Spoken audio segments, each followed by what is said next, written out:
ആരാധനയും സ്തുതി ബഹുമാനവും സ്വീകരിപ്പാനെന്നും നീ യോഗ്യന. ആരാധനയും സ്തുതി ബഹുമാനവും സ്വീകരിപ്പാനെന്നും ഹാലേലുയാ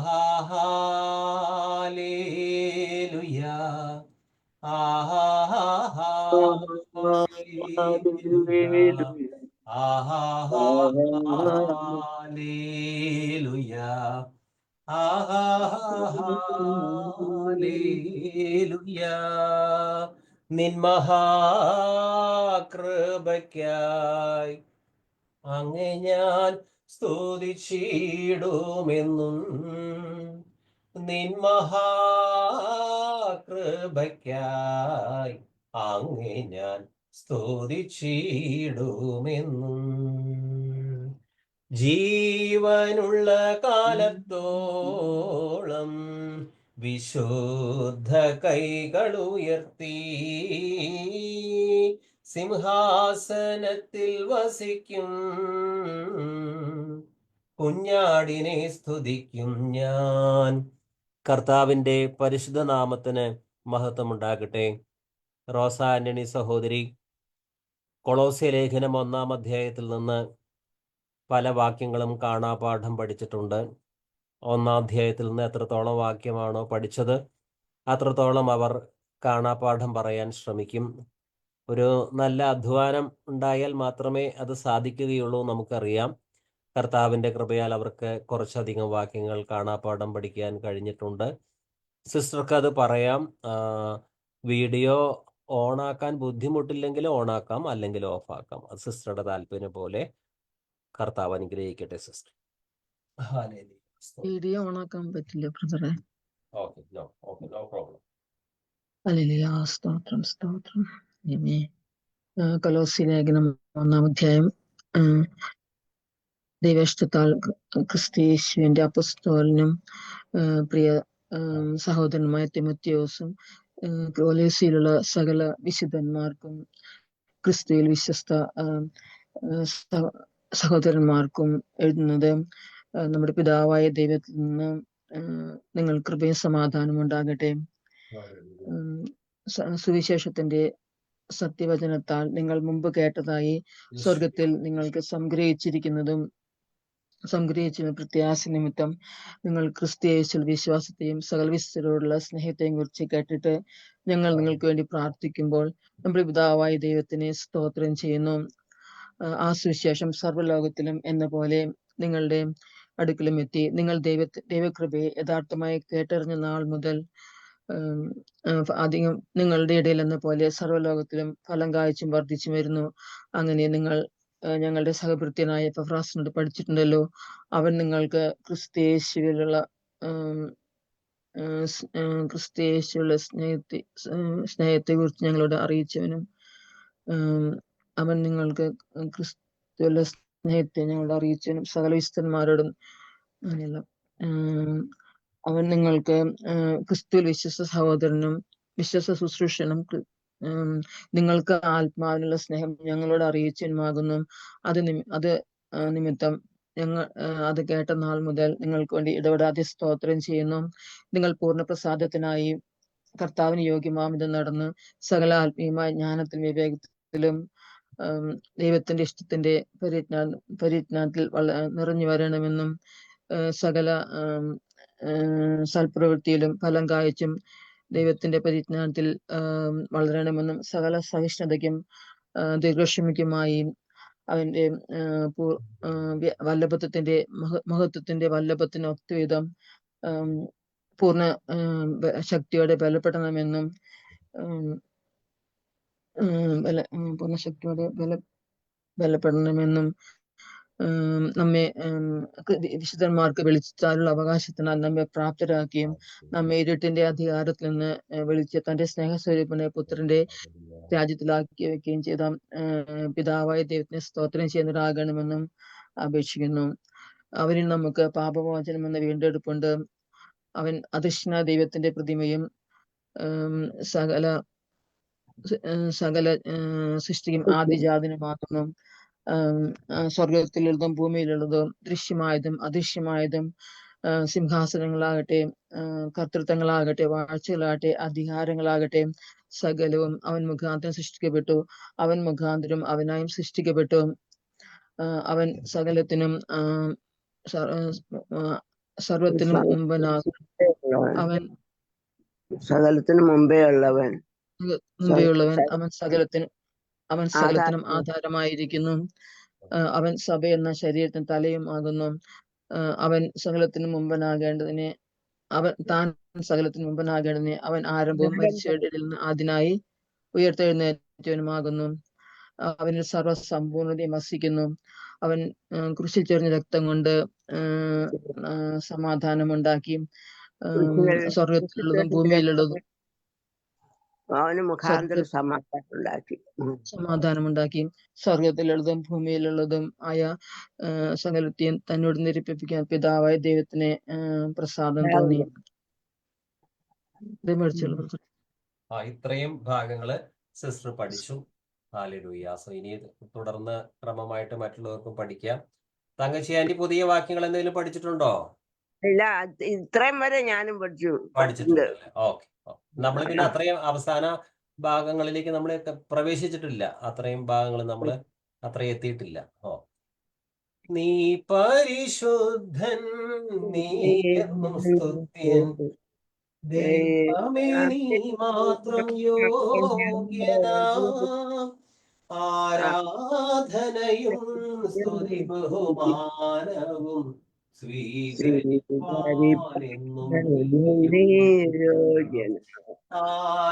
ആരാധനയും സ്തുതി ബഹുമാനവും സ്വീകരിപ്പാനെന്നും നീ യോഗ്യനാ. പാവനാത്മാവേ ആശ്വാസപ്രദൻ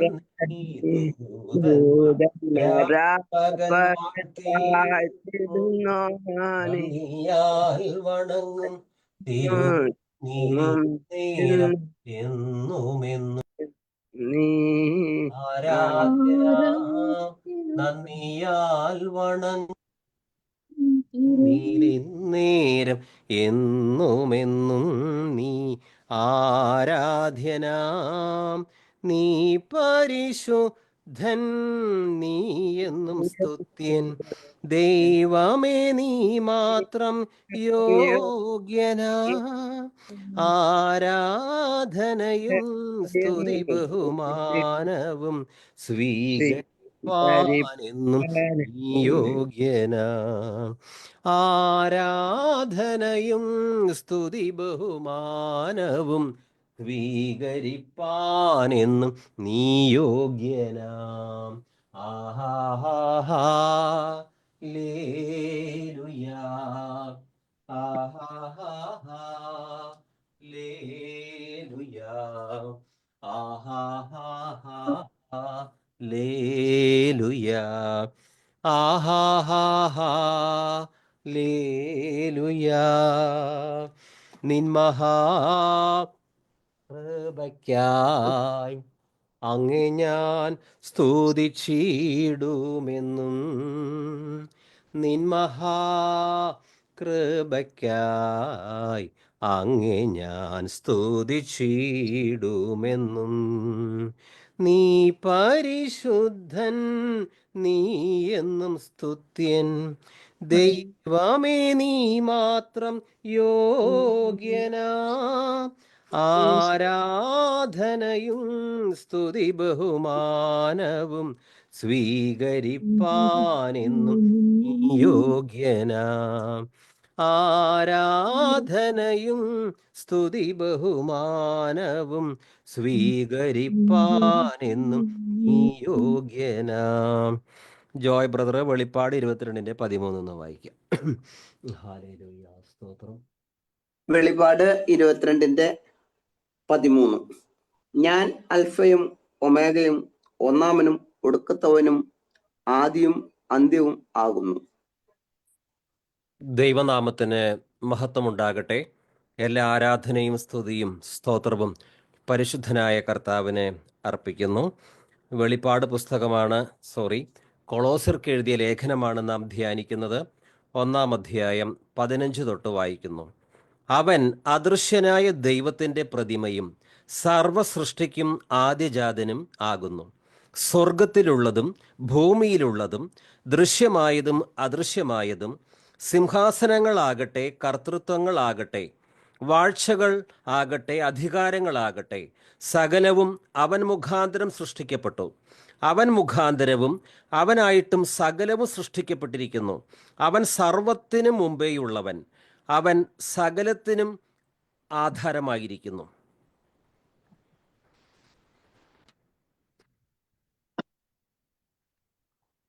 പതിനെട്ടാം വാക്യത്തിൽ he is also the head of the body, the church, and he is the beginning, the firstborn from the dead, so that he himself will come to have first place in everything.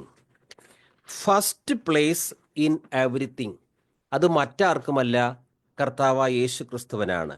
കൊളോസ്യർ 1:18 അവൻ സഭയാകുന്ന ശരീരത്തിൻ്റെ ശിരസ്സാണ്. അവൻ എല്ലാറ്റിൻ്റെയും ആരംഭവും മരിച്ചവരിൽ നിന്നുള്ള ആദ്യജാതനുമാണ്. ഇങ്ങനെ എല്ലാ കാര്യങ്ങളിലും അവൻ പ്രഥമസ്ഥാനീയനായി. ക്രിസ്തുവിൻ്റെ മഹത്വമാണ് കൊളോസ്യ ലേഖനം 1-ാം അധ്യായത്തിൽ നിറഞ്ഞു നിൽക്കുന്നത്. എല്ലാം ക്രിസ്തുവിന് വേണ്ടിയും ക്രിസ്തുവിലൂടെയും സൃഷ്ടിക്കപ്പെട്ടു. സഭയുടെ ശിരസ്സാണ്. ഈ ക്രിസ്തുവാണ് എല്ലാ കാര്യങ്ങളിലും പ്രഥമസ്ഥാനീയൻ. അങ്ങനെയാണെങ്കിൽ എല്ലാ കാര്യങ്ങളിലും പ്രഥമസ്ഥാനീയനായ യേശു ക്രിസ്തു നമ്മുടെ രക്ഷിതാവും കർത്താവുമാണ്, സംശയമില്ല. നമ്മുടെ ജീവിതത്തിലെ എല്ലാ മേഖലകളിലും ക്രിസ്തുവിന് നമ്മൾ പ്രഥമ സ്ഥാനം കൊടുത്തിട്ടുണ്ടോ? എല്ലാ മേഖലകളിലും 1-ാം സ്ഥാനം ആർക്കാണ് കൊടുത്തിട്ടുള്ളത്?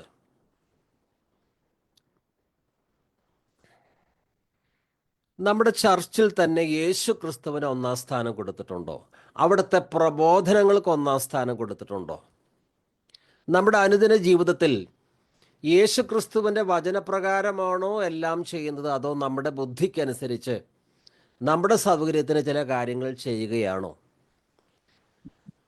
പ്രായോഗിക ജീവിതത്തിൽ ക്രിസ്തുവിൻ്റെ വചനത്തിന് 1-ാം സ്ഥാനം കൊടുക്കാതെ നമ്മൾ നമ്മുടെ യുക്തിക്കനുസരിച്ചിട്ടാണോ സംസാരിക്കുന്നതും പറയുന്നതും പ്രവർത്തിക്കുന്നതും എല്ലാമെല്ലാം?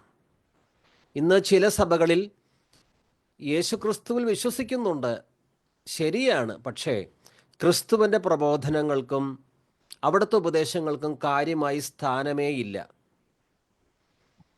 പുതിയ നിയമത്തിലെ സുവിശേഷങ്ങൾ, ലേഖനങ്ങൾ ഇതൊന്നും ക്രമമായി ധാരാളം സഭകളിൽ പഠിപ്പിക്കാറേയില്ല.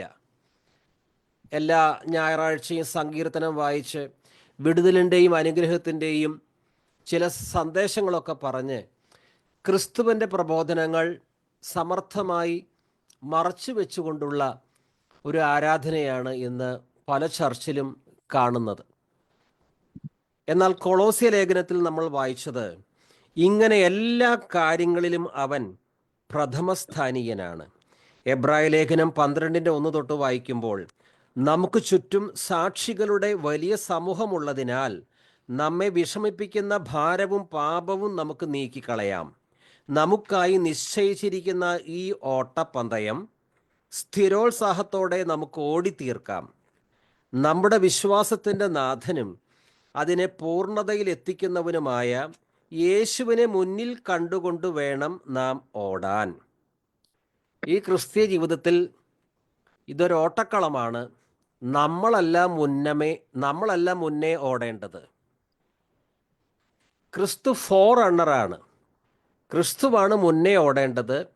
അവിടുത്തെ കാൽച്ചുവടുകളെ അനുഗമിച്ചുകൊണ്ട് പിന്നിൽ നമ്മൾ ഓടണം. നമുക്കായി നിശ്ചയിച്ചിരിക്കുന്ന ഈ ഓട്ടപ്പന്തയം സ്ഥിരോത്സാഹത്തോടെ നമുക്ക് ഓടിത്തീർക്കാം. നമ്മുടെ വിശ്വാസത്തിൻ്റെ നാഥനും അതിനെ പൂർണ്ണതയിൽ എത്തിക്കുന്നവനുമായ യേശുവിനെ മുന്നിൽ കണ്ടുകൊണ്ട് വേണം നാം ഓടാൻ. യേശുവിനാണ് പ്രഥമ സ്ഥാനം. ക്രിസ്തുവിൻ്റെ വചനത്തിന് വിരുദ്ധമായ യാതൊന്നും ഞാൻ ചെയ്യുകയില്ല, പറയുകയില്ല. വെളിപ്പാട് 11:15 ഞാൻ ആൽഫയും ഒമേഗയുമാണ്, ഒന്നാമത്തവനും ഒടുവിലത്തവനും, ആദിയും അന്തവും. വെളിപ്പാട് 22:13 വെളിപ്പാട് 11:15 ഏഴാമത്തവൻ, വെളിപ്പാട് 11:15 ഏഴാമത്തെ ദൂതൻ കാഹളം മുഴക്കി. അപ്പോൾ സ്വർഗത്തിൽ വലിയ സ്വരങ്ങളുണ്ടായി. ലോകത്തിൻ്റെ ഭരണാധികാരം നമ്മുടെ കർത്താവിൻ്റേതും അവിടുത്തെ അഭിഷിക്തൻ്റേതുമായിരിക്കുന്നു. അവിടുന്ന് എന്നേക്കും ഭരിക്കും. ക്രിസ്തു എല്ലാ കാര്യങ്ങളിലും പ്രഥമസ്ഥാനീയനാണ്. ലോകത്തിൻ്റെ ഭരണാധികാരം നമ്മുടെ കർത്താവിൻ്റേതും അവിടുത്തെ അഭിഷിക്തൻ്റേതുമായിരിക്കുന്നു. അവിടുന്ന് എന്നേക്കും ഭരിക്കും. ഇതെപ്പോഴാണ് സംഭവിക്കുക? ഏഴാമത്തെ ദൂതൻ കാഹളം മുഴക്കി. അപ്പോൾ സ്വർഗത്തിൽ വലിയ സ്വരങ്ങളുണ്ടായി. വെളിപ്പാട് 22:13 വെളിപ്പാട് 22:13 ഞാൻ ആൽഫയും ഒമേഗയുമാണ്, ഒന്നാമനും ഒടുവിലത്തവനും, ആദിയും അന്തവും. വെളിപ്പാട് 21:6 പിന്നെ അവൻ എന്നോട് പറഞ്ഞു, സംഭവിച്ചു കഴിഞ്ഞു. ഞാൻ ആൽഫയും ഒമേഗയുമാണ്, ആദിയും അന്തവും. ദാഹിക്കുന്നവന് ജീവജലത്തിൻ്റെ ഉറവയിൽ നിന്ന് സൗജന്യമായി ഞാൻ കൊടുക്കും. നമ്മൾ ധ്യാനിക്കുന്നത് കൊളോസ്യ ലേഖനം 1:18. വീണ്ടും ആ വാക്യം വായിക്കുന്നു. അവൻ സഭയാകുന്ന ശരീരത്തിൻ്റെ ശിരസ്സാണ്. അവൻ എല്ലാറ്റിൻ്റെയും ആരംഭവും മരിച്ചവരിൽ നിന്നുള്ള ആദിജാതനുമാണ്. ഇങ്ങനെ എല്ലാ കാര്യങ്ങളിലും അവൻ പ്രഥമസ്ഥാനീയനായി. He is also the head of the body, the church, and he is the beginning, the first born from the dead, so that he himself will come to have first place in everything. First place in everything. പക്ഷേ ഈ ക്രിസ്തുവിന് നമ്മുടെ ജീവിതത്തിൽ എല്ലാ കാര്യങ്ങളിലും നമ്മൾ first place കൊടുത്തിട്ടുണ്ടോ? കൊടുത്തിട്ടില്ലെങ്കിൽ കാര്യങ്ങളൊന്നും നല്ല രീതിയിൽ പോകുകയില്ല. നിങ്ങൾ ആദ്യം ദൈവത്തിൻ്റെ രാജ്യവും അവിടുത്തെ നീതിയും അന്വേഷിക്കുവിൻ, അതോടുകൂടെ ബാക്കിയെല്ലാം കൂട്ടിച്ചേർക്കപ്പെടും. നിങ്ങൾ ആദ്യം ദൈവത്തിൻ്റെ രാജ്യവും അവിടുത്തെ നീതിയും അന്വേഷിക്കുവിൻ. ദൈവത്തിൻ്റെ രാജ്യവും അവിടുത്തെ നീതിയും ലളിതമായി പറഞ്ഞാൽ ക്രിസ്തുവിൻ്റെ ഭരണത്തിന് കീഴിൽ ക്രിസ്തുവിൻ്റെ വചനപ്രകാരം നമ്മൾ ജീവിക്കുക. നമ്മൾ അന്ധകാര രാജ്യത്തിൽ നിന്ന് പുത്രൻ്റെ രാജ്യത്തിൽ ആക്കി വയ്ക്കപ്പെട്ടവരാണ്. അത് ഈ കൊളോസ്യ ലേഖനത്തിൽ തന്നെ നമ്മൾ വായിച്ചല്ലോ. കൊളോസ്യ ലേഖനം 1:12 തൊട്ട് വിശുദ്ധന്മാർക്ക് വെളിച്ചത്തിലുള്ള അവകാശത്തിനായി നമ്മെ പ്രാപ്തന്മാരാക്കുകയും നമ്മെ ഇരുട്ടിൻ്റെ അധികാരത്തിൽ നിന്ന് വിടുവിച്ച് തൻ്റെ സ്നേഹസ്വരൂപനായ പുത്രൻ്റെ രാജ്യത്തിലാക്കി വയ്ക്കുകയും ചെയ്ത പിതാവിന് സന്തോഷത്തോടെ സ്തോത്രം ചെയ്യുന്നവരാകണം എന്നും അപേക്ഷിക്കുന്നു. ഇപ്പോൾ നമ്മൾ ആരുടെ രാജ്യത്തിലാണ് ഇരിക്കുന്നത്? അന്ധകാര രാജ്യത്തിലല്ല. രാജാതി രാജാവും കർത്താതി കർത്താവും ദൈവപുത്രനുമായ യേശുവിൻ്റെ രാജ്യത്തിലാണ്. ഈ യേശു ആരാണ്? എല്ലാ കാര്യങ്ങളിലും പ്രഥമസ്ഥാനീയനാണ്. എല്ലാ കാര്യങ്ങളിലും പ്രഥമസ്ഥാനീയനായ യേശുവിൻ്റെ രാജ്യത്തിലാണ് നമ്മൾ ഇരിക്കുന്നതെങ്കിൽ നമ്മുടെ ജീവിതത്തിൽ എല്ലാ കാര്യങ്ങളിലും ഒന്നാം സ്ഥാനം കർത്താവിന് മാത്രമാണ് കൊടുക്കേണ്ടത്.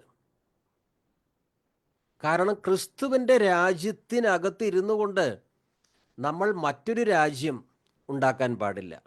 നമ്മുടെ ഇഷ്ടപ്രകാരം പ്രവർത്തിക്കാൻ പാടില്ല. എല്ലാ കാര്യങ്ങളിലും അവിടുന്ന് പ്രഥമസ്ഥാനീയനാണ്. ഇനി ഞാൻ പുത്രൻ്റെ രാജ്യത്തിലാണ് ഇരിക്കുന്നത് എന്ന് അവകാശപ്പെടുകയും ഈ പുത്രന് ഒന്നാം സ്ഥാനം കൊടുക്കാതെ സ്വന്തം ഹിതം പ്രവർത്തിക്കുന്ന പലരുമുണ്ട്. ഒരുപക്ഷെ അക്കൂട്ടത്തിൽ നമ്മൾ ഉൾപ്പെട്ടവരായിരിക്കാം. ഇന്നത്തെ പല സഭകളും അതിലെ ഉപദേശങ്ങളും നമ്മൾ പരിശോധിക്കുമ്പോൾ ക്രിസ്തുവിന് ഒന്നാം സ്ഥാനം കൊടുക്കാതെ മുന്നോട്ട് പോകുന്ന സഭകളുണ്ട്.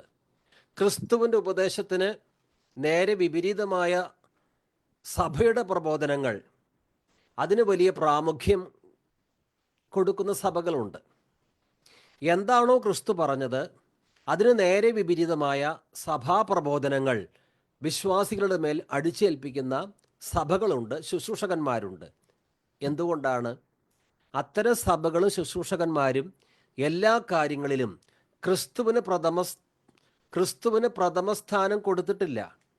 പിന്നെയോ ക്രിസ്തുവിനെയും അവിടുത്തെ ഉപദേശങ്ങളെയും മാറ്റി നിർത്തി ആ സഭയും അതിലെ ഉപദേശങ്ങളും ശുശ്രൂഷകന്മാരും മുന്നിൽ നിൽക്കുകയാണ്.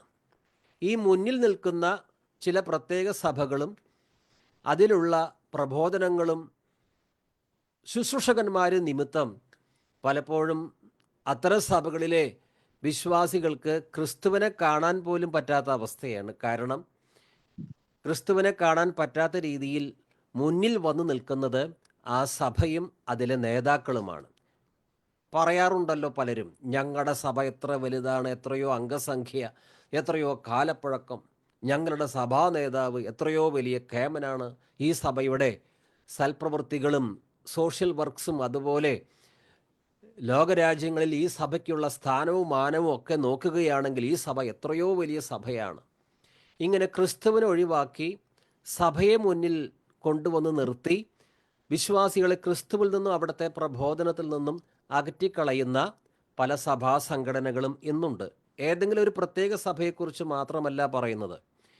ഏതെല്ലാം സഭയാണോ ക്രിസ്തുവിനെയും അവിടുത്തെ പ്രബോധനങ്ങളെയും ഒഴിച്ചു നിർത്തി ആ സഭയെ മുന്നിലേക്ക് കൊണ്ടുവരുന്നത്, അത്തരം സഭകളെ എല്ലാം ഉദ്ദേശിച്ചാണ് പറഞ്ഞത്. ക്രിസ്തു പറഞ്ഞു മത്തായി 23:6 തൊട്ട്, വിരുന്നുകളിൽ പ്രമുഖ സ്ഥാനവും സിനഗോഗുകളിൽ പ്രധാന പീഠവും നഗരവീഥികളിൽ അഭിവാദനവും ഇഷ്ടപ്പെടുന്നു. റബ്ബി എന്ന് സംബോധന ചെയ്യപ്പെടാനും ആഗ്രഹിക്കുന്നു. എന്നാൽ നിങ്ങൾ റബ്ബി എന്ന് വിളിക്കരുത്. എന്നാൽ നിങ്ങൾ റബ്ബി എന്ന് വിളിക്കപ്പെടരുത്. എന്തെന്നാൽ നിങ്ങൾക്ക് ഒരു ഗുരുവേയുള്ളൂ, നിങ്ങളെല്ലാം സഹോദരന്മാരാണ്. ഭൂമിയിൽ ആരെയും നിങ്ങൾ പിതാവെന്ന് വിളിക്കരുത്. എന്തെന്നാൽ നിങ്ങൾക്കൊരു പിതാവേയുള്ളൂ, സ്വർഗസ്ഥനായ പിതാവ്.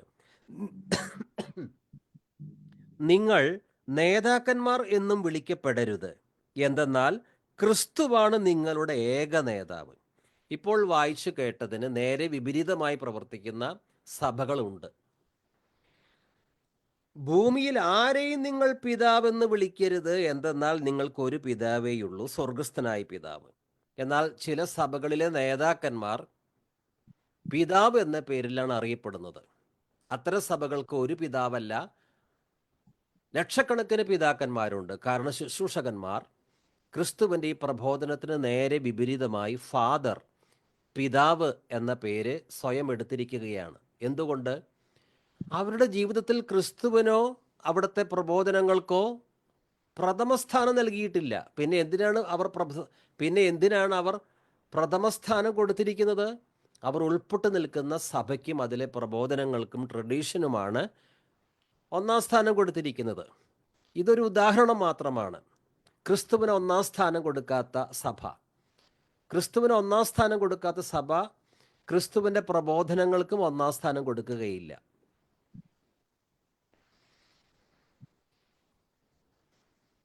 മർക്കോസ് 16:16, വിശ്വസിച്ച് സ്നാനം സ്വീകരിക്കുന്നവൻ രക്ഷിക്കപ്പെടും, വിശ്വസിക്കാത്തവൻ ശിക്ഷാവിധിയിലകപ്പെടും. ഇത് ആരുടെ പ്രബോധനമാണ്? കർത്താവായ യേശുക്രിസ്തുവിൻ്റെ പ്രബോധനമാണ്. കേവലം പ്രബോധനമല്ല, അന്ത്യകൽപ്പനയാണ്. സുവിശേഷം വിശ്വസിച്ചതിന് ശേഷമാണ് ഒരുവൻ സ്നാനം സ്വീകരിക്കേണ്ടത്. ഇതിന് നേരെ വിപരീതമായി സുവിശേഷം എന്താണെന്ന് മനസ്സിലാക്കാൻ പറ്റാത്ത ശിശുക്കളെ സ്നാനപ്പെടുത്തുന്ന സംഘടനകളുണ്ട്, നേതാക്കന്മാരുണ്ട്. എന്തുകൊണ്ടാണ് അത് സംഭവിച്ചത്? വിശ്വസിച്ചവരെ മാത്രം സ്നാനപ്പെടുത്തുക എന്നുള്ള ബൈബിൾ നിയമത്തിന് വിരുദ്ധമായിട്ടുള്ള സ്നാനങ്ങൾ എന്തുകൊണ്ടാണ് വന്നത്? കാരണം അത്തരം സഭകൾ, അതിലെ നേതാക്കൾ ജീവിതത്തിൽ ആ സഭയിലും ഒന്നാം സ്ഥാനം ക്രിസ്തുവിന് കൊടുത്തിട്ടില്ല. പിന്നെ കൊളോസ്യർ 1:18 അവർ ഒരുപക്ഷെ വായിച്ചു എന്ന് വരും, ജീവിതത്തിൽ പ്രാവർത്തികമാക്കുന്നില്ല. 10 കൽപ്പനകളിൽ രണ്ടാമത്തെ കൽപ്പന എന്താണ്? പുറപ്പാട് 20-ാം അധ്യായത്തിൽ നാം വായിക്കുന്നുണ്ട്. മുകളിൽ ആകാശത്തിലോ കീഴെ ഭൂമിയിലോ ഭൂമിക്കടിയിലോ വെള്ളത്തിലോ ഉള്ള ഒന്നിൻ്റെയും പ്രതിമയോ സ്വരൂപമോ നീ നിർമ്മിക്കരുത്, അതിനെ വണങ്ങരുത്, അതിനെ ആരാധിക്കരുത്. എന്തെന്നാൽ ഞാൻ തീക്ഷ്ണതയുള്ള ദൈവമാണ്, നിന്റെ ദൈവമായ കർത്താവ്. ഇത് ഏതെങ്കിലും സഭാ നേതാക്കൾക്ക് മാറ്റം വരുത്താനുള്ള ഒരു കൽപ്പനയല്ല. പണ്ട് ദൈവം മോശയ്ക്ക് കൊടുത്ത 10 കൽപ്പനകളാണ്. പക്ഷേ സ്വരൂപത്തെ ഉണ്ടാക്കരുത്, വണങ്ങരുത്, ആരാധിക്കരുത് എന്നുള്ള രണ്ടാമത്തെ കൽപ്പന പാടെ മാറ്റിവെച്ച് കേവലം 9 കൽപ്പനകൾ 10 കൽപ്പനകളായി പഠിപ്പിക്കുന്ന സഭയുണ്ട്. അത്തരം സഭയിൽ ലക്ഷക്കണക്കിന് വിഗ്രഹങ്ങൾ, പ്രതിമകൾ, സ്വരൂപങ്ങൾ ലോകമെമ്പാടും അവർ സ്ഥാപിച്ചിരിക്കുന്നു. തകൃതിയായി വണക്കവും അതിനെ പല രീതിയിലുള്ള ആദരവും കൊടുക്കുന്നു. എന്നിട്ട് ഇതെല്ലാം ആകാം, ഇതൊന്നും വിഗ്രഹാരാധനയല്ല എന്ന് പറഞ്ഞ് അവർ അവരുടെ തെറ്റിനെ ന്യായീകരിക്കാൻ ശ്രമിക്കുന്നു. രണ്ടാമത്തെ കൽപ്പന ഒളിച്ചു വെച്ചതിന് ശേഷമാണ് കേവലം 9 കൽപ്പനകൾ 10 കൽപ്പനകളായി പഠിപ്പിക്കുന്നത്. എന്തുകൊണ്ടാണ് ഇത് സംഭവിക്കുന്നത്? ജീവിതത്തിൽ ക്രിസ്തുവിന് പ്രഥമ സ്ഥാനം കൊടുത്തിട്ടില്ല. യേശുവേ നീ വലിയവൻ എന്നൊക്കെ പാടാൻ എളുപ്പമാണ്. പക്ഷെ എൻ്റെ ജീവിതത്തിൽ യേശുവാണോ സകല കാര്യങ്ങളും കൈകാര്യം ചെയ്യുന്നത്? യേശുവിനെ വാസ്തവത്തിൽ കർത്താവായി അംഗീകരിച്ചിട്ടുണ്ടോ? കർത്തൃമേശ, തങ്കച്ചിയാൻ്റെ ഒന്ന് മ്യൂട്ടാക്കണം കേട്ടോ. ദൈവത്തിന് സ്തോത്രം. കർത്തൃമേശ, അപ്പം മുറിക്കൽ, അത് ക്രിസ്തുവിൻ്റെ ഓർമ്മയ്ക്കായി ചെയ്യേണ്ടതാണ്. എന്നാൽ ഓർമ്മയാചരണത്തോടൊപ്പം ഞങ്ങൾ ഇതിനെ ഒരു പാപപരിഹാര ബലിയാക്കും എന്ന് പറഞ്ഞ് ബലിയാക്കി തീർത്തവരുണ്ട്. എന്തുകൊണ്ടാണ് അങ്ങനെ സംഭവിക്കുന്നത്? കാരണം ക്രിസ്തുവിന് പ്രഥമസ്ഥാനം കൊടുത്തിട്ടില്ല. ഇനി വിശ്വാസികളെന്ന് പറയുന്ന പലരും പണത്തിൻ്റെ പുറകെയല്ലേ പോയിക്കൊണ്ടിരിക്കുന്നത്? ക്രിസ്തു പറഞ്ഞത് എന്താണ്? നിങ്ങൾ ഭൂമിയിൽ നിക്ഷേപം സ്വരൂപിക്കരുത്. നിങ്ങൾക്ക് ദൈവത്തെയും മാമോനെയും സമ്പത്തിനെയും ഒരുമിച്ച് സേവിക്കാൻ പറ്റില്ല. നിങ്ങൾ ഭൂമിയിലുള്ളതല്ല ഉയരത്തിലുള്ളതാണ് അന്വേഷിക്കേണ്ടത് എന്ന് നാം ധ്യാനിക്കുന്ന ഈ കൊളോസ്യ ലേഖനം 3-ാം അധ്യായം 1-2 വാക്യങ്ങളിൽ കാണാം. പക്ഷെ ഇതിനെല്ലാം വിപരീതമായി ഭൂമിയിലുള്ള ഭൗതിക നേട്ടങ്ങൾ അന്വേഷിച്ച് ഭൂമിയിൽ സ്വത്ത് സമ്പാദിക്കാൻ വേണ്ടി ഓടി നടക്കുന്ന ധാരാളം വിശ്വാസികളെന്ന് പറയുന്നവരെ നമുക്ക് കാണാം. മാത്രമല്ല ക്രിസ്തുവിനെ ഉപയോഗിച്ച് ധാരാളം വസ്തുവകകൾ സമ്പാദിക്കണമെന്ന് പറയുന്ന പ്രോസ്പെരിറ്റി പ്രീച്ചേഴ്സിനെയും നമുക്ക് ധാരാളമായി കാണാം. ക്രിസ്തുവിൻ്റെ പ്രബോധനങ്ങൾക്ക് നേരെ വിപരീതമായ പ്രബോധനങ്ങൾ ഇന്ന് ഇൻ്റർനെറ്റിൽ സുലഭമാണ്. എന്തുകൊണ്ടാണ് ഇങ്ങനെ സംഭവിക്കുന്നത്? അവരൊന്നും ജീവിതത്തിൽ ക്രിസ്തുവിന് പ്രഥമസ്ഥാനം കൊടുത്തിട്ടില്ല. ഒരുപക്ഷെ അവർക്ക് അവരുടേതായ ചില സ്വാർത്ഥത നിറഞ്ഞ ലക്ഷ്യങ്ങളുണ്ടായിരിക്കും. എന്നാൽ നാം ധ്യാനിക്കുന്ന വാക്യം എന്താണ്? കൊളോസ്യർ 1:18. അവൻ സഭയാകുന്ന ശരീരത്തിൻ്റെ ശിരസ്സാണ്. അവൻ എല്ലാറ്റിൻ്റെയും ആരംഭവും മരിച്ചവരിൽ നിന്നുള്ള ആദ്യജാതനുമാണ്. ഇങ്ങനെ എല്ലാ കാര്യങ്ങളിലും അവൻ പ്രഥമസ്ഥാനീയനായി. യേശു നല്ലവൻ, യേശു വല്ലഭൻ. ശരിയാണ്. എല്ലാ കാര്യങ്ങളിലും പ്രഥമസ്ഥാനീയൻ ക്രിസ്തുവാണ്. സകല പ്രപഞ്ചവും ക്രിസ്തുവിലൂടെ സൃഷ്ടിക്കപ്പെട്ടു, ക്രിസ്തുവിന് വേണ്ടി സൃഷ്ടിക്കപ്പെട്ടു. എല്ലാം സത്യമാണ്. അങ്ങനെയാണെങ്കിൽ ഈ ക്രിസ്തുവിന് നമ്മുടെ ജീവിതത്തിൽ 1-ാം സ്ഥാനം കൊടുത്തിട്ടുണ്ടോ? 2 യോഹന്നാൻ 9 നമ്മൾ ഇപ്രകാരം വായിക്കുന്നു. 2 യോഹന്നാൻ 9-ാം വാക്യം. ക്രിസ്തുവിൻ്റെ പ്രബോധനത്തിൽ നിലനിൽക്കാതെ അതിനെ അതിലംഘിച്ച് മുമ്പോട്ട് പോകുന്ന ഒരുവന് ദൈവമില്ല. അവൻ്റെ പ്രബോധനത്തിൽ നിലനിൽക്കുന്നവന് പിതാവും പുത്രനും ഉണ്ട്. ജീവിതത്തിൽ ക്രിസ്തുവിന് 1-ാം സ്ഥാനം കൊടുക്കാത്ത, അവിടുത്തെ പ്രബോധനങ്ങൾക്ക് 1-ാം സ്ഥാനം കൊടുക്കാത്ത ഒരു വിശ്വാസി എന്ന് വിളിക്കാൻ പറ്റില്ല. പക്ഷെ അങ്ങനെയുള്ളവരെ ക്രിസ്തു മാനിക്കുമോ, ആദരിക്കുമോ? ക്രിസ്തു വലിയവനാണ് എന്ന് പാടുകയും ജീവിതത്തിൽ ക്രിസ്തുവിന് 1-ാം സ്ഥാനം കൊടുക്കാതെ, അവിടുത്തെ വചനങ്ങൾക്ക് പ്രമുഖ സ്ഥാനം കൊടുക്കാതെ ജഡപ്രകാരം ജീവിക്കുന്ന, സ്വന്തം ഹിതപ്രകാരം സ്വയത്താൽ നിയന്ത്രിക്കപ്പെടുന്ന ഒരുവൻ, അവനെ ക്രിസ്തു അംഗീകരിക്കണമെന്ന് എന്താണ് നിർബന്ധം? ക്രിസ്തുവിന് 1-ാം സ്ഥാനം കൊടുക്കുന്നവരെയല്ലേ ക്രിസ്തു സ്വീകരിക്കുന്നത്? ക്രിസ്തുവിൻ്റെ പ്രബോധനങ്ങൾക്ക് സ്ഥാനമില്ല എങ്കിൽ എന്താണ് സംഭവിക്കുക? 2 യോഹന്നാൻ 1:9. ക്രിസ്തുവിൻ്റെ പ്രബോധനത്തിൽ നിലനിൽക്കാതെ അതിനെ അതിലംഘിച്ച് മുമ്പോട്ട് പോകുന്ന ഒരുവന് ദൈവമില്ല. അവൻ്റെ പ്രബോധനത്തിൽ നിലനിൽക്കുന്നവന് പിതാവും പുത്രനുമുണ്ട്. ജീവിതത്തിൽ ക്രിസ്തുവിന് പ്രഥമസ്ഥാനീയം, ജീവിതത്തിൽ ക്രിസ്തുവിന് ഒന്നാം സ്ഥാനം കൊടുക്കാത്ത എത്രയോ വിശ്വാസികൾ ഇന്നുണ്ട്. പഴയ നിയമത്തിൽ കർത്താവ് പറഞ്ഞു, നിയമാവർത്തനം 32:18, ആവർത്തനം 32:18, നിനക്ക് ജന്മം നൽകിയ ശിലയെ നീ അവഗണിച്ചു, നിനക്ക് രൂപമേകിയ ദൈവത്തെ നീ വിസ്മരിച്ചു. അതിന്നും ബാധകമാണ് പലരുടെയും ജീവിതം നോക്കുമ്പോൾ. നിനക്ക് ജന്മം നൽകിയ ശിലയെ, അത് ആ പാറ കർത്താവാണ്. നിനക്ക് ജന്മം നൽകിയ ശിലയെ നീ അവഗണിച്ചു, നിനക്ക് രൂപമേകിയ ദൈവത്തെ നീ വിസ്മരിച്ചു. യിരെമ്യാ പ്രവാചകൻ പറഞ്ഞു, യിരെമ്യാ 48:10, കർത്താവിൻ്റെ വേലയിൽ അലസനായവൻ ശപിക്കപ്പെട്ടവൻ. കർത്താവിൻ്റെ വേലയിൽ അലസനായവൻ ശപിക്കപ്പെട്ടവൻ, ശപ്തൻ. ക്രിസ്തുവിനെ ഒഴിവാക്കിയിട്ടില്ല, കർത്താവിൻ്റെ വേലയും ചെയ്യുന്നുണ്ട്. പക്ഷെ ഒന്നാം സ്ഥാനം കർത്താവിനോ കർത്താവിൻ്റെ വേലയ്ക്കോ കൊടുത്തിട്ടില്ല. ഒന്നാം സ്ഥാനം വേറെ പലതിനുമാണ് കൊടുത്തിട്ടുള്ളത്. അതുകൊണ്ട് വളരെ അലസമായൊരു ജീവിതം നയിച്ചുകൊണ്ടിരിക്കുകയാണ്. കർത്താവിൻ്റെ വേലയിൽ അലസനായവൻ ശപിക്കപ്പെട്ടവൻ. ഇന്ന് ചില ശുശ്രൂഷകന്മാർ വിശ്വാസികൾക്ക് വേണ്ട ആത്മീയ ഭക്ഷണം തക്ക സമയത്ത് കൊടുക്കുന്നില്ല. ഒരു സഭാ പാസ്റ്ററുടെ, ശുശ്രൂഷകൻ്റെ പ്രഥമ കടമ എന്നുള്ളത് എന്താണ്? വിശ്വാസികളുടെ ആത്മീയ വളർച്ചയ്ക്കുള്ള പ്രബോധനം, പ്രത്യേകിച്ച് പുതിയ നിയമത്തെ അടിസ്ഥാനമാക്കി കൊടുക്കണം. എങ്കിലേ യഥാർത്ഥ ക്രിസ്തു ശിഷ്യരെ വാർത്തെടുക്കുവാൻ ആ സഭാ ശുശ്രൂഷകന് സാധിക്കുകയുള്ളൂ.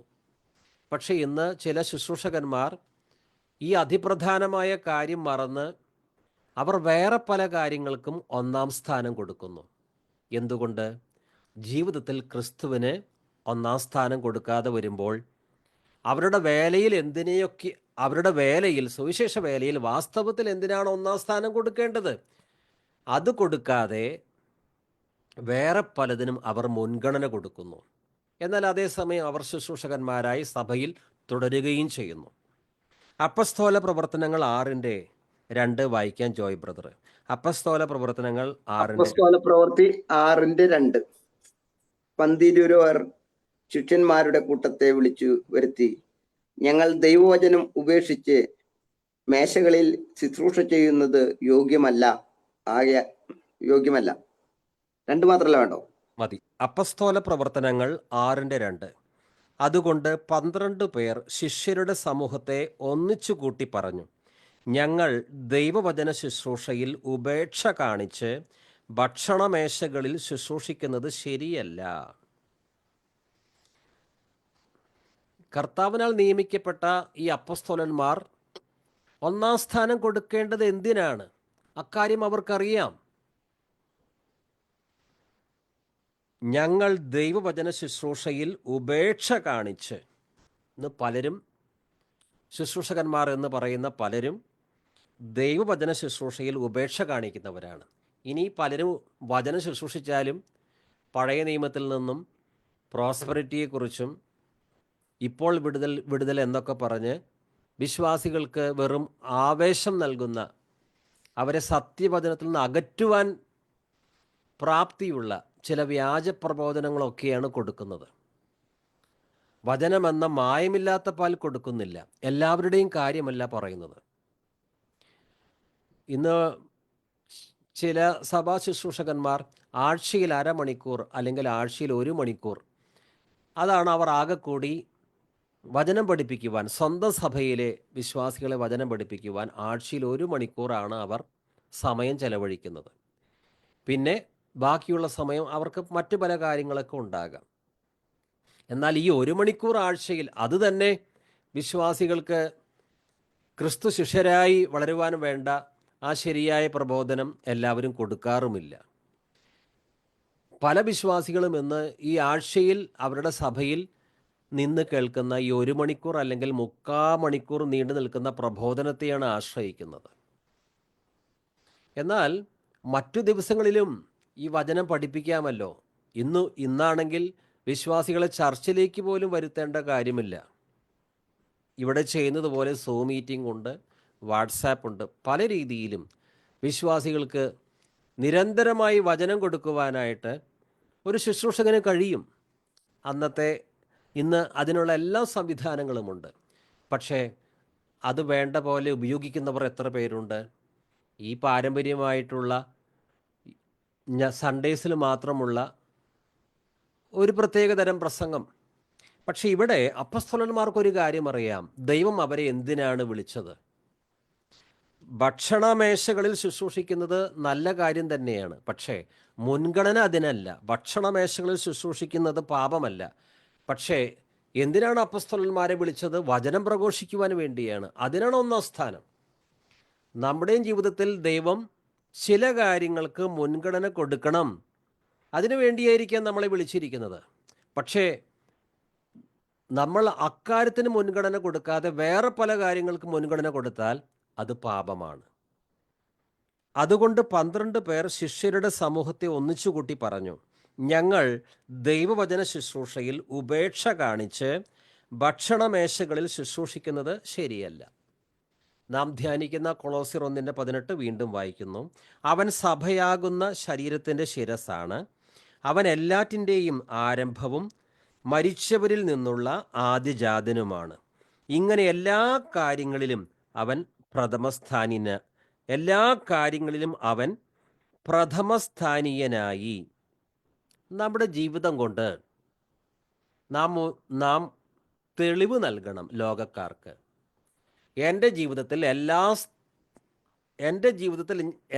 ജീവിതത്തിൽ എല്ലാ മേഖലകളിലും ഞാൻ യേശു ക്രിസ്തുവിന് പ്രഥമ സ്ഥാനം കൊടുത്തിട്ടുണ്ട്. അതിന് നമ്മൾ തെളിവ് നൽകണം.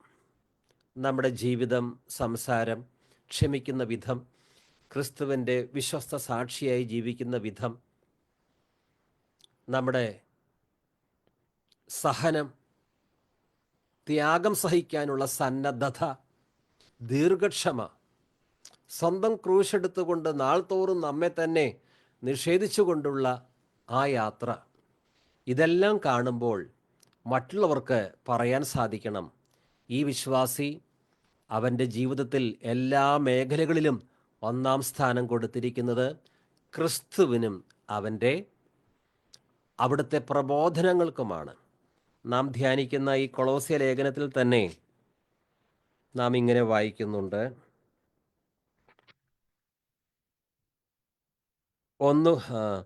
കൊളോസ്യർ 3:17, നിങ്ങൾ വാക്കാലോ പ്രവൃത്തിയാലോ എന്തു ചെയ്താലും അതെല്ലാം കർത്താവായ യേശു വഴി പിതാവായ ദൈവത്തിന് കൃതജ്ഞത അർപ്പിച്ചുകൊണ്ട് അവൻ്റെ നാമത്തിൽ ചെയ്യുവിൻ.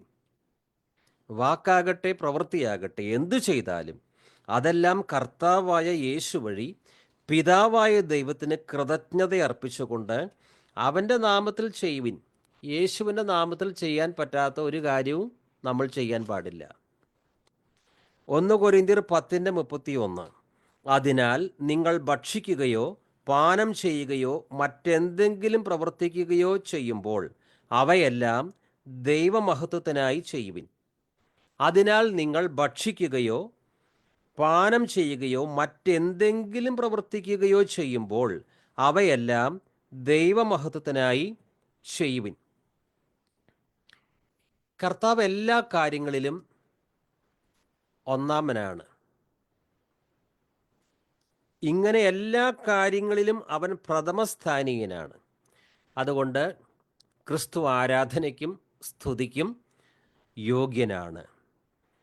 കൊളോസ്യർ 1:15-18 വരെയുള്ള വാക്യങ്ങൾ വായിക്കുമ്പോൾ ക്രിസ്തുവിൻ്റെ മഹത്വം അവിടെ വ്യക്തമായി എഴുതിയിട്ടുണ്ട്. കൊളോസ്യർ 1:15-18 വരെ അത് നമ്മൾ പഠിച്ചതാണ്. അവൻ അദൃശ്യനായ ദൈവത്തിൻ്റെ പ്രതിരൂപവും എല്ലാ സൃഷ്ടികൾക്കും മുമ്പുള്ള ആദ്യജാതനുമാണ്.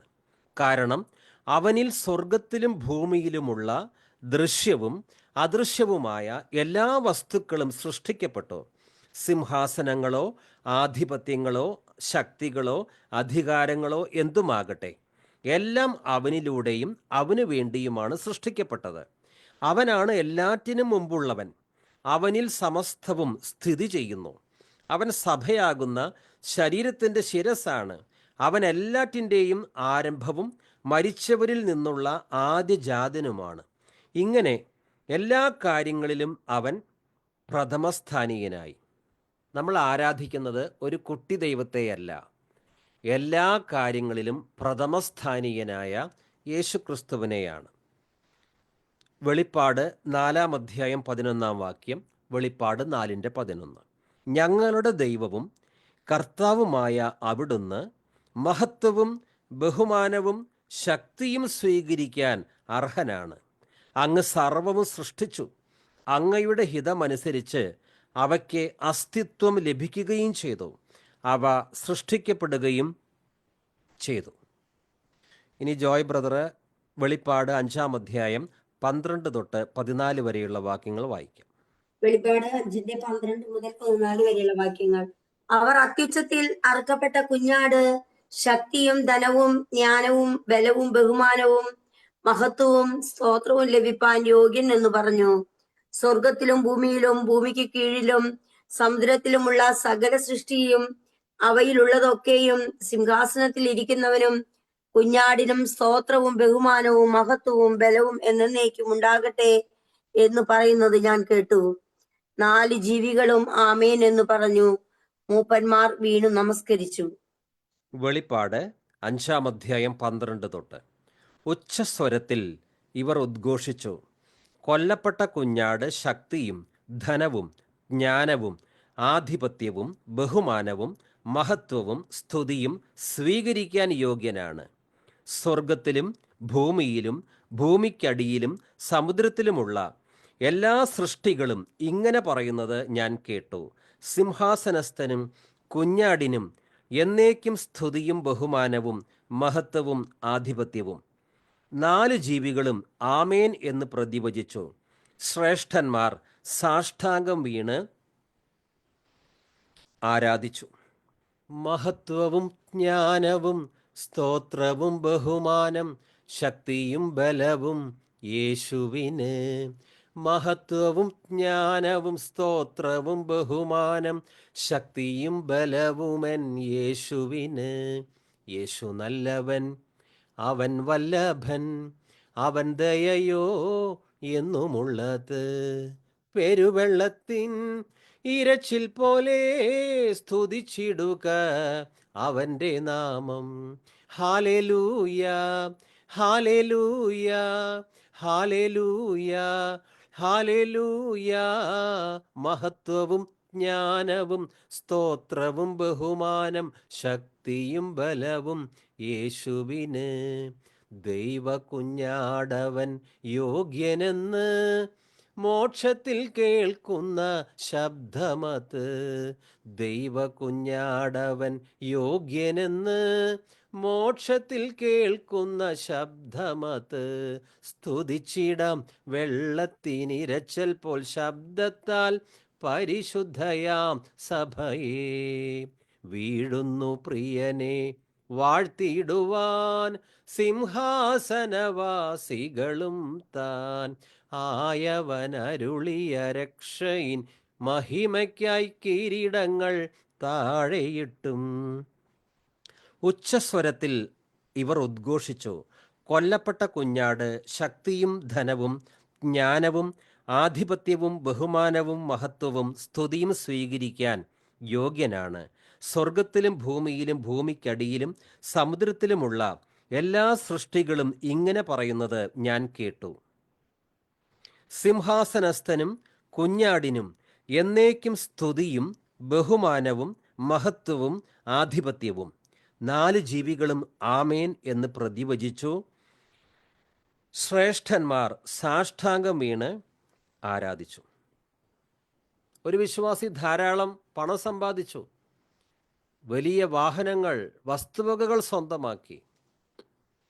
ആരെങ്കിലും പറയുമോ ഈ വക വസ്തുക്കൾ ധനമാഹാത്മ്യം കണ്ട് ആരെങ്കിലും പറയുമോ ഇദ്ദേഹം ശരിക്കും യേശുവിൻ്റെ ശിഷ്യനാണ് എന്ന്? കാരണം ലോകർക്കറിയാം ക്രിസ്തു എങ്ങനെയുള്ള ജീവിതമാണ് നയിച്ചത്. നേരത്തെ പറഞ്ഞ വസ്തുവകകളുടെ ബാഹുല്യം അത് കാണുമ്പോൾ മറ്റുള്ളവർ ആ വ്യക്തിയുടെ പണത്തെ, വസ്തുക്കളെയൊക്കെ മഹത്വപ്പെടുത്തിയെന്ന് വരാം. എത്ര ധനവാനാണ്, എത്ര വലിയ വീടാണ് എന്നൊക്കെ പറഞ്ഞ്. പക്ഷെ അതുകൊണ്ട് ആ വ്യക്തിയിലൂടെ ദൈവത്തിന് മഹത്വം എങ്ങനെ കിട്ടാനാണ്? കൊളോസ്യർ 1:19 എന്തെന്നാൽ അവനിൽ സർവസമ്പൂർണതയും വസിക്കണമെന്ന് ദൈവം തിരുമനസ്സായി സ്വർഗത്തിലും ഭൂമിയിലുമുള്ള എല്ലാ വസ്തുക്കളെയും അവനിലൂടെ അവിടുന്ന് തന്നോട് അനുരഞ്ജിപ്പിക്കുകയും അവൻ കുരിശിൽ ചിന്തിയ രക്തം വഴി സമാധാനം സ്ഥാപിക്കുകയും ചെയ്തു. ഇനി നമ്മൾ അടുത്ത വാക്യം 19-ാം വാക്യത്തിലേക്കാണ് പ്രവേശിക്കുന്നത്. For it was the Father's good pleasure for all the fullness to dwell in him. 19-ാം വാക്യം. എന്തെന്നാൽ അവനിൽ സർവസമ്പൂർണതയും നിവസിക്കണമെന്ന് ദൈവം തിരുമനസ്സായി. For it was the Father's good pleasure for all the fullness to dwell in him. പിതാവിന് ഒരു കാര്യത്തിൽ പ്രസാദമാണ്. അതെന്താണ്? യേശുവിൽ സർവസമ്പൂർണതയും നിവസിക്കണമെന്ന് ദൈവം തിരുമനസ്സായി. It was the Father's good pleasure for all the fullness to dwell in him. സത്യവേദ പുസ്തകത്തിൽ നിന്ന് ജോയ് ബ്രദർ ഒന്ന് വായിക്കാം. കൊളോസ്യർ 1:19 തൊട്ട് 20 വരെ. കൊലോസ്യർ 1:19-20. അവനിൽ സർവസമ്പൂർണതയും വസിപ്പാനും അവൻ ക്രൂശിൽ ചൊരിഞ്ഞ രക്തം കൊണ്ട് അവൻ മുഖാന്തരം സമാധാനം ഉണ്ടാക്കി. ഭൂമിയിലുള്ളതോ സ്വർഗത്തിലുള്ളതോ സകലത്തെയും അവനെ കൊണ്ട് തന്നോട് നിരപ്പിപ്പാനും പിതാവിനെ പ്രസാദം തോന്നി. അവനിൽ സർവസമ്പൂർണതയും വസിപ്പാനും അവൻ കുരിശിൽ ചൊരിഞ്ഞ രക്തം കൊണ്ട് അവൻ മുഖാന്തരം സമാധാനമുണ്ടാക്കി. ഭൂമിയിലുള്ളതോ സ്വർഗത്തിലുള്ളതോ സകലത്തെയും അവനെ കൊണ്ട് തന്നോട് നിരപ്പിക്കുവാനും പിതാവിന് പ്രസാദം തോന്നി. ഈ വാക്യങ്ങൾ നാം സാവകാശം ഭാഗമായിട്ടാണ് പഠിക്കാൻ പോകുന്നത്, ധ്യാനിക്കാൻ പോകുന്നത്. എന്തെന്നാൽ അവനിൽ സർവസമ്പൂർണതയും നിവസിക്കണമെന്ന് ദൈവം തിരുമനസ്സായി. യേശുക്രിസ്തു ആരാണ്? ദൈവപുത്രനാണ്. എങ്ങനെയുള്ള ദൈവപുത്രനാണ്? സ്വർഗീയ പിതാവിന് ഏറ്റവും പ്രിയപ്പെട്ട ബിലവഡ് സൺ ആണ്. ഇവൻ എൻ്റെ പ്രിയപുത്രൻ, ഇവനിൽ ഞാൻ പ്രസാദിച്ചിരിക്കുന്നു. പിതാവായ ദൈവം ആവർത്തിച്ച് പറഞ്ഞിട്ടുണ്ട്. പിതാവായ ദൈവത്തിന് ഏറ്റവും പ്രിയപ്പെട്ട ഈ യേശു ക്രിസ്തുവിൽ ദൈവത്തിൻ്റെ സകല സമ്പൂർണതയും വന്നു ചേരുവാൻ പിതാവിന് പ്രസാദം തോന്നി. യേശുക്രിസ്തു പിതാവിന് പ്രിയപ്പെട്ടവനാണ്. ആ പ്രിയപ്പെട്ട പുത്രനിൽ ദൈവത്തിൻ്റെ സകല സമ്പൂർണതയും ദൈവം തന്നെയാണ് ക്രിസ്തുവിൽ നിറയ്ക്കുന്നത്. അവനിൽ സർവസമ്പൂർണതയും നിവസിക്കണമെന്ന് ദൈവം തിരുമനസ്സായി. For it was the Father's good pleasure. പിതാവിന് വലിയ സന്തോഷമായിരുന്നു, പ്രസാദമായിരുന്നു. ഏത് കാര്യത്തിൽ? For all the fullness to dwell in him. ആ ദൈവത്തിൻ്റെ ഫുൾനെസ്, സമ്പൂർണത ക്രിസ്തുവിൽ വന്ന് വസിക്കുന്നത് പിതാവാണ് അക്കാര്യം ചെയ്തത്. അങ്ങനെ ചെയ്യുവാൻ പിതാവിന് ഏറ്റവും പ്രസാദം തോന്നി. ഇനി നമ്മൾ വായിക്കുന്നത് യേശു ക്രിസ്തു പിതാവായ ദൈവത്തിന് പ്രസാദമുള്ള ബിലവഡ് സൺ ആണ്. ചില വാക്യങ്ങൾ അത് സംബന്ധിച്ച് വായിക്കുകയാണ്.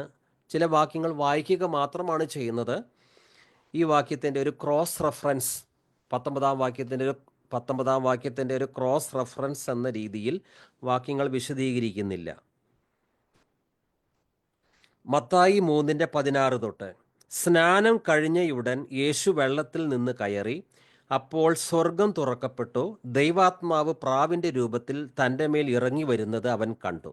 ഇവൻ എൻ്റെ പ്രിയപുത്രൻ, ഇവനിൽ ഞാൻ പ്രസാദിച്ചിരിക്കുന്നു എന്ന് ഒരു സ്വരം സ്വർഗത്തിൽ നിന്ന് കേട്ടു. യേശു പിതാവിൻ്റെ ബിലവഡ് സണ്ണാണ്.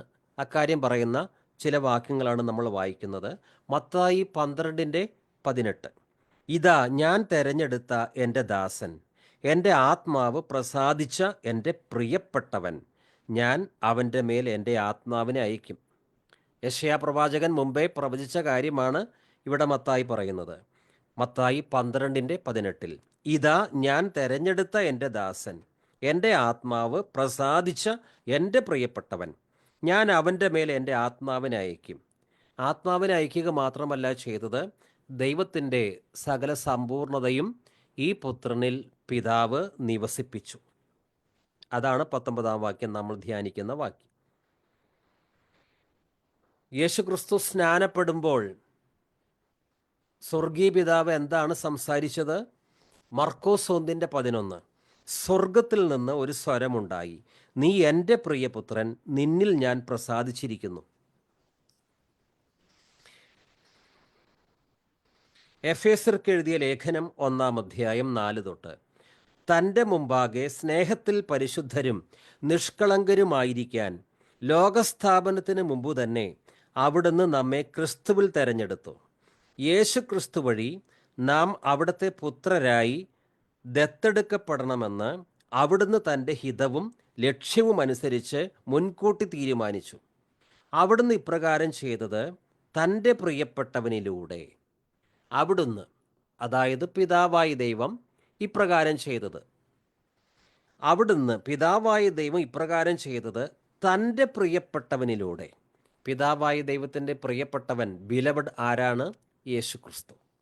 അവിടുന്ന് ഇപ്രകാരം ചെയ്തത് തൻ്റെ പ്രിയപ്പെട്ടവനിലൂടെ നമ്മിൽ ചൊരിഞ്ഞ തൻ്റെ കൃപയുടെ മഹത്വത്തിനും പുകഴ്ചയ്ക്കും വേണ്ടിയാണ്. ഇനി കൊളോസ്യ 1:13, 1-ാം അധ്യായമാണ് നാം ധ്യാനിക്കുന്നത്. കൊളോസ്യർക്ക് എഴുതിയ ലേഖനം. അതിലും യേശുവിനെ എന്താണ് വിളിച്ചിരിക്കുന്നത്? കൊളോസ്യർ 1:13. അന്ധകാരത്തിൻ്റെ ആധിപത്യത്തിൽ നിന്ന് അവിടുന്ന് നമ്മെ വിമോചിപ്പിച്ചു, അവിടുത്തെ പ്രിയപുത്രൻ്റെ രാജ്യത്തിലേക്ക് നമ്മെ ആനയിക്കുകയും ചെയ്തു. പിതാവായ ദൈവത്തിൻ്റെ പ്രിയപുത്രനാണ് യേശു ക്രിസ്തു. അക്കാര്യം പറയുന്ന ചില വാക്യങ്ങളാണ് നാം വായിക്കുന്നത്. പിതാവായ ദൈവം പുത്രനിൽ പ്രസാദിച്ചിരിക്കുന്നു, അവിടുത്തെ പ്രിയപുത്രൻ്റെ രാജ്യത്തിലേക്ക് നമ്മെ ആനയിക്കുകയും ചെയ്തു. എബ്രായർ 5:5. അതുപോലെ തന്നെ ക്രിസ്തുവും പ്രധാന പുരോഹിതനാകുന്നതിന് തന്നെ തന്നെ മഹത്വപ്പെടുത്തിയില്ല. നീ എൻ്റെ പ്രിയപുത്രനാണ്, ഇന്നു ഞാൻ നിനക്ക് ജന്മമേകി എന്ന് അവനോട് പറഞ്ഞവൻ തന്നെയാണ് അവനെ മഹത്വപ്പെടുത്തിയത്. നീ എൻ്റെ പ്രിയപുത്രനാണ്, ഇന്നു ഞാൻ നിനക്ക് ജന്മമേകി എന്ന് അവനോട് പറഞ്ഞവൻ തന്നെയാണ് അവനെ മഹത്വപ്പെടുത്തിയത്. ഇനി മറുരൂപമലയിൽ വെച്ച് പിതാവ് എന്താണ് സംസാരിക്കുന്നത്? മർക്കോസ് 9:6 തൊട്ട്. എന്താണ് പറയേണ്ടതെന്ന് അവൻ അറിഞ്ഞുകൂടായിരുന്നു. അവർ അത്രയ്ക്ക് ഭയപ്പെട്ടിരുന്നു. അപ്പോൾ ഒരു മേഘം വന്ന് അവരെ ആവരണം ചെയ്തു. മേഘത്തിൽ നിന്ന് ഒരു സ്വരം പുറപ്പെട്ടു, ഇവൻ എൻ്റെ പ്രിയപുത്രൻ, ഇവൻ്റെ വാക്ക് ശ്രവിക്കുവിൻ. അക്കാര്യം ലൂക്കോസിൻ്റെ സുവിശേഷം 9-ാം അധ്യായത്തിലും രേഖപ്പെടുത്തിയിട്ടുണ്ട്. ലൂക്കോസ് 9:35. അപ്പോൾ മേഘത്തിൽ നിന്ന് ഒരു സ്വരം കേട്ടു, ഇവൻ എൻ്റെ പ്രിയപുത്രൻ, എൻ്റെ തെരഞ്ഞെടുക്കപ്പെട്ടവൻ, ഇവൻ്റെ വാക്ക് ശ്രവിക്കുവിൻ. മറുരൂപമലയിൽ ഈ സംഭവത്തിന് പത്രോസ് ദൃക്സാക്ഷിയാണ്.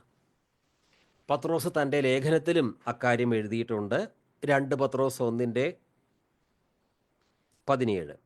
പിതാവായ ദൈവത്തിൽ നിന്ന് ബഹുമാനവും മഹത്വവും അവൻ സ്വീകരിച്ചു. ഇവൻ എൻ്റെ പ്രിയപുത്രൻ, ഇവനിൽ ഞാൻ പ്രസാദിച്ചിരിക്കുന്നു എന്ന സ്വരം മഹിമപ്രാഭവത്തിൽ നിന്ന് അവൻ്റെ അടുത്ത് വരികയും ചെയ്തു. ഇതിന് പത്രോസ് സാക്ഷിയാണ്. ഇവൻ എൻ്റെ പ്രിയപുത്രൻ, ഇവനിൽ ഞാൻ പ്രസാദിച്ചിരിക്കുന്നു എന്ന സ്വരം മഹിമപ്രാഭവത്തിൽ നിന്ന് അവൻ്റെ അടുത്ത് വരികയും ചെയ്തു. ഇനി ജോയ് ബ്രദർ എഫേസ്യ ലേഖനം 1:4 തൊട്ട് 5 വരെയുള്ള വാക്യങ്ങൾ വായിക്കും. എഫേസ്യർ 1:4-5. നാം തന്റെ സന്നിധിയിൽ വിശുദ്ധരും നിഷ്കളങ്കരും ആകേണ്ടതിന് അവൻ ലോകസ്ഥാപനത്തിന് മുമ്പേ നമ്മെ അവനിൽ തെരഞ്ഞെടുക്കുകയും തിരുഹിതത്വത്തിന്റെ പ്രസാദപ്രകാരം യേശുക്രിസ്തു മുഖാന്തരം നമ്മെ ദത്തെടുത്തേണ്ടതിന് അവൻ പ്രിയനായവനിൽ നമുക്ക് സൗജന്യമായി നൽകിയ തന്റെ കൃപാമഹത്വത്തിന്റെ പുകഴ്ചയ്ക്കായി സ്നേഹത്തിൽ നമ്മെ മുൻനിയമിക്കുകയും. നാം ധ്യാനിക്കുന്ന വാക്യം കൊളോസ്യ ലേഖനം 1:19 എന്തെന്നാൽ അവനിൽ സർവസമ്പൂർണതയും നിവസിക്കണമെന്ന് ദൈവം തിരുമനസ്സായി. For it was the father's good pleasure for all the fullness to dwell in him. For all the fullness to dwell in him. ദൈവത്തിൻ്റെ സകല സമ്പൂർണതയും ദേഹരൂപത്തിൽ വസിച്ചത് ക്രിസ്തുവിലാണ്. ഈ ക്രിസ്തുവിന് മാത്രമേ നമ്മെയും പൂർണ്ണരാക്കാൻ സാധിക്കൂ. ഏതെങ്കിലും ഒരു മാലാഖയ്ക്കോ ഏതെങ്കിലും ഒരു വിശുദ്ധനോ നമ്മെ വീണ്ടെടുക്കുവാനോ നമുക്ക് സമ്പൂർണ്ണ ശുദ്ധീകരണം തരാനോ സാധിക്കുകയില്ല. For all the fullness to dwell in him. അത് കൊളോസ്യർ 2:9 വീണ്ടും പറയുന്നുണ്ട്. കൊളോസ്യർ 2:9 ദൈവത്തിൻ്റെ പൂർണ്ണത മുഴുവൻ അവനിൽ, അതായത് ക്രിസ്തുവിൽ മൂർത്തീഭവിച്ചിരിക്കുന്നു. ദൈവത്തിൻ്റെ പൂർണ്ണത മുഴുവൻ, ദൈവത്തിൻ്റെ ഏതെങ്കിലും അംശമല്ല. പിന്നെയോ ദൈവത്തിൻ്റെ പൂർണ്ണത മുഴുവൻ അവനിൽ, യേശുവിൽ മൂർത്തീഭവിച്ചിരിക്കുന്നു. അതുകൊണ്ടാണ് ക്രിസ്തു ദൈവത്തിൻ്റെ പ്രതിരൂപമെന്ന് 1-ാം അധ്യായത്തിൽ പറഞ്ഞിരിക്കുന്നത്. ദൈവത്തിൻ്റെ പൂർണ്ണത മുഴുവൻ അവനിൽ മൂർത്തീഭവിച്ചിരിക്കുന്നു. അടുത്ത വാക്യം, എല്ലാ ആധിപത്യങ്ങളുടെയും അധികാരങ്ങളുടെയും ശിരസായ അവനിലാണ് നിങ്ങളും പൂർണ്ണത പ്രാപിച്ചിരിക്കുന്നത്. ദൈവത്തിൻ്റെ പൂർണ്ണത മുഴുവൻ ദേഹരൂപത്തിൽ വെളിപ്പെട്ടിരിക്കുന്നത് ക്രിസ്തുവിലാണ്. മാത്രമല്ല, എല്ലാ ആധിപത്യങ്ങളുടെയും അധികാരങ്ങളുടെയും ശിരസ്, ഹെഡ്, ക്രിസ്തുവാണ്. സഭയുടെ ശിരസ് ക്രിസ്തുവാണ്. അത് നമ്മൾ പഠിച്ചു. ഇനി മാത്രമല്ല, എല്ലാ ആധിപത്യങ്ങളുടെയും അധികാരങ്ങളുടെയും ശിരസായ അവനിലാണ് നിങ്ങളും പൂർണ്ണത പ്രാപിച്ചിരിക്കുന്നത്. ദൈവത്തിൻ്റെ സകല സമ്പൂർണതയും ക്രിസ്തുവിൽ നിവസിക്കണമെന്ന് പിതാവായ ദൈവമാണ് തീരുമാനിച്ചത്. അപ്രകാരം ചെയ്തു. ഈ ദൈവത്തിൻ്റെ സകല സമ്പൂർണതയും പൂർണ്ണതയിൽ ദേഹരൂപത്തിൽ ക്രിസ്തുവിൽ വസിച്ചു. ഈ ക്രിസ്തുവിൽ വിശ്വസിക്കുമ്പോൾ നമ്മളും പരിപൂർണരാക്കപ്പെടുന്നു. അതാണ് കൊളോസ്യർ 2:9 തൊട്ട് ദൈവത്തിൻ്റെ പൂർണ്ണത മുഴുവൻ അവനിൽ ദൈവത്തിൻ്റെ പൂർണ്ണത മുഴുവൻ അവനിൽ മൂർത്തീഭവിച്ചിരിക്കുന്നു. എല്ലാ ആധിപത്യങ്ങളുടെയും അധികാരങ്ങളുടെയും ശിരസായ അവനിലാണ് നിങ്ങളും പൂർണ്ണത പ്രാപിച്ചിരിക്കുന്നത്. ക്രിസ്തുവിൽ വിശ്വസിക്കുമ്പോൾ നമ്മളും പൂർണ്ണത പ്രാപിക്കുന്നു. നമുക്ക് രോഗമുണ്ടാകാം, സാമ്പത്തിക ബുദ്ധിമുട്ടുണ്ടാകാം, പല ബലഹീനതകളും ഉണ്ടാകാം. പക്ഷേ പൂർണ്ണതയുള്ള ദൈവത്തിൻ്റെ സകല സമ്പൂർണതയും ദേഹരൂപമായി ആരിൽ വന്നു വസിക്കുന്നുവോ ആ ക്രിസ്തുവിനെ നാം രക്ഷിതാവായി സ്വീകരിക്കുമ്പോൾ നമ്മളും ക്രിസ്തുവിൽ പരിപൂർണരാകുന്നു. നമുക്ക് സ്വയമായി പരിപൂർണത കിട്ടുകയില്ല. നമ്മുടെ പരിപൂർണത ക്രിസ്തുവിലാണ്. എല്ലാ വാഴ്ചയ്ക്കും അധികാരത്തിനും തലയായ അവനിൽ നിങ്ങൾ പരിപൂർണരായിരിക്കുന്നു. ക്രിസ്തുവിനെ ഒഴിവാക്കി ഒരിക്കലും ഈ പരിപൂർണതയില്ല. നമ്മളിലേക്ക് നോക്കുമ്പോൾ ഒരുപാട് കുറവുകൾ നമുക്ക് കാണാൻ പറ്റും. പല പ്രതിസന്ധികൾ, പ്രശ്നങ്ങൾ, ശോധനകളൊക്കെ നമുക്കുണ്ടായിരിക്കാം. പക്ഷേ ക്രിസ്തുവിൽ നമ്മൾ പരിപൂർണരാണ്. കാരണം ക്രിസ്തു പരിപൂർണനാണ്. ഈ ക്രിസ്തുവാണ് നമ്മെ നീതീകരിച്ചത്. ഏതെങ്കിലും ഒരു മാലാഖയ്ക്കോ മറ്റേതെങ്കിലും സ്വർഗീയ ജീവികൾക്കോ മരിച്ചുപോയ വിശുദ്ധർക്കോ ഇപ്പോഴുള്ള വിശുദ്ധർക്കോ നമ്മളെ ഈ രീതിയിൽ പൂർണ്ണരാക്കാനുള്ള കഴിവില്ല. മറിയത്തിനും മറിയത്തിനൊന്നും ഈ കഴിവില്ല. മറിയത്തിൽ ദൈവത്തിൻ്റെ സകല സമ്പൂർണതയും വന്നു വസിച്ചിട്ടില്ല. യേശുവിലാണ് ദൈവത്തിൻ്റെ സകല സമ്പൂർണതയും വന്നു വസിച്ചത്. അപ്രകാരം ഈ ദൈവത്തിൻ്റെ പൂർണ്ണത ക്രിസ്തുവിൽ വന്നു നിറയണമെന്ന് പിതാവിന് തിരുമനസ്സായി. പിതാവായ ദൈവത്തിന് മറിയത്തിൽ ദൈവത്തിൻ്റെ സമ്പൂർണത വന്നു വസിക്കണമെന്ന് തിരുമനസ്സായില്ല. എന്നാൽ യേശുവിലാണ്, ദൈവപുത്രനിലാണ് പിതാവായ ദൈവം ദൈവത്തിൻ്റെ സമ്പൂർണത നിറച്ചത്. അതുകൊണ്ടാണ് നമ്മൾ മറിയത്തോട് അപേക്ഷിക്കാതിരിക്കുന്നത്. കാരണം ക്രിസ്തുവിൽ നമ്മൾ സമ്പൂർണരാണ്. സമ്പൂർണനായ ക്രിസ്തു നമ്മെയും ക്രിസ്തുവിൽ സമ്പൂർണരാക്കിയിരിക്കുന്നു. അതുകൊണ്ട് നമ്മൾ ജപമാല എന്ന് പറയുന്ന ചില ആചാരങ്ങളൊന്നും നടത്തുന്നില്ല. കാരണം നമ്മെ പൂർണ്ണതയിലേക്ക് എത്തിക്കുന്നത്, നമ്മെ പൂർണ്ണതയിലേക്ക് എത്തിച്ചത് ഭാവിയിലുള്ള കാര്യമല്ല. എല്ലാ വാഴ്ചയ്ക്കും അധികാരത്തിനും തലയായ അവനിൽ നിങ്ങൾ പരിപൂർണരായിരിക്കുന്നു. കൊളോസ്യ 1:19 വീണ്ടും വായിക്കുന്നു. എന്തെന്നാൽ അവനിൽ സർവസമ്പൂർണതയും നിവസിക്കണമെന്ന് ദൈവം തിരുമനസ്സായി. ഇന്നത്തെ വചന പഠനം നമ്മൾ അവസാനിപ്പിക്കുന്നതിന് മുമ്പ് എല്ലാവരും കൊളോസ്യ 1:19 സത്യവേദ പുസ്തകത്തിൽ നിന്ന് എടുത്ത് ഒന്ന് വായിക്കാം. സത്യവേദ പുസ്തകത്തിൽ അത് വേറൊരു രീതിയിലാണ് കൊടുത്തിരിക്കുന്നത്. അത് 19-20 ഒരുമിച്ചാണ് കൊടുത്തിരിക്കുന്നത്. അപ്പോൾ 19-20 നമുക്ക് ഒരുമിച്ച് 2 തവണ വായിക്കാം. സത്യവേദ പുസ്തകത്തിൽ നിന്ന് അത് 2 വാക്യങ്ങൾ ഒരുമിച്ചാണ് അവിടെ കൊടുത്തിരിക്കുന്നത്. 2 തവണ വായിക്കാം. ആ 2 വാക്യങ്ങളും ബൈബിൾ തുറന്ന് എല്ലാവർക്കും വായിക്കാം. അവനിൽ സർവസമ്പൂർണതയും വസിപ്പാനും അവൻ ക്രൂശിൽ ചൊരിഞ്ഞ രക്തം കൊണ്ട് അവൻ മുഖാന്തരം സമാധാനമുണ്ടാക്കി ഭൂമിയിലുള്ളതോ സ്വർഗത്തിലുള്ളതോ സകലത്തെയും അവനെ കൊണ്ട് തന്നോട് നിരപ്പിപ്പാനും പിതാവിന് പ്രസാദം തോന്നി. വീണ്ടും വായിക്കാം. അവനിൽ സർവസമ്പൂർണതയും വസിക്കാനും അവൻ ക്രൂശിൽ ചൊരിഞ്ഞ രക്തം കൊണ്ട് അവൻ മുഖാന്തരം സമാധാനം ഉണ്ടാക്കി ഭൂമിയിലുള്ളതോ സ്വർഗത്തിലുള്ളതോ സകലത്തെയും അവനെ കൊണ്ട് തന്നോട് നിരപ്പിക്കുവാനും പിതാവിന് പ്രസാദം തോന്നി. ജോയ് ബ്രദറോ അല്ലെങ്കിൽ സിസ്റ്ററോ പ്രാർത്ഥിക്കാം. എന്നിട്ട് സെബാസ്റ്റ്യൻ ബ്രദർ ആശീർവാദം പറയും. പ്രാർത്ഥിക്കാം. ഞങ്ങളെ വാത്സല്യമായി സ്നേഹിക്കുന്ന ഞങ്ങളുടെ സ്വർഗ്ഗീയ പിതാവേ, കർത്താവെ, ഞങ്ങൾക്ക് ഈ വൈകുന്നേരങ്ങളിൽ സൂം മീറ്റിംഗ് വഴി കർത്താവെ ഇത്രയും വചനങ്ങൾ മനസ്സിലാക്കി തന്ന ഓർത്ത് ഞങ്ങൾ സ്തോത്രം ചെയ്യുന്നു, നന്ദി പറയുന്നു. കർത്താവെ, പ്രത്യേക തോമസ് ബ്രദറെ ഓർത്ത് പ്രാർത്ഥിക്കുന്നു. കർത്താവെ, ആഴമായ സത്യങ്ങൾ ഞങ്ങൾക്ക് ഓരോ ദിവസവും കേൾപ്പിക്കുന്നവർക്ക് സ്തോത്രം ചെയ്യുന്നു.